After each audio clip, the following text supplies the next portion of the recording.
Binigyan din ni Dr. Jose Antonio Goyta, Chairman Emeritus ng iba't ibang organisasyon, na ang pag-promote sa mahigit 16,000 guro sa ilalim ng Department of Education ay patunay na malinaw at epektibong pamumuno ni Pangulong Ferdinand Bongbong Marcos Jr. Ayon kay Goyta, ang matagal ng backlog sa promotion ay nalutas hindi sa pamamagitan ng pangako, kundi sa konkretong aksyon ng pamahalaan. Sa pamumuno ng DepEd Secretary Sani Angara, naging maayos ang pagpapatupad ng direktiba ng Pangulo mula sa paglalaan ng pondo hanggang sa pag-ayos ng mga proseso sa loob ng ahensya. Para kay Goyta, ang hakbang na ito ay hindi lamang usapin ng ranggo at sahod, kundi pagkilala sa mahalagang papel ng mga guro sa sistemang pang-edukasyon. Dagdag pa niya, kapag malinaw ang direksyon at magkakaugnay ang galaw ng pamahalaan, kusang umuusad ang reforma.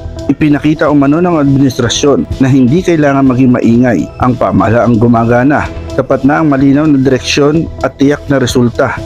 Si Dr. Goyta ay Chairman Emeritus ng Abacada, Pader, LIPI at FDNY Movement, mga organisasyon nagpapatupad, nagtataguyod ng katotohanan, katatagan at dangal ng sambayanang Pilipino. Ako, si Buboy Patriarca, nagbabalita para sa Road News.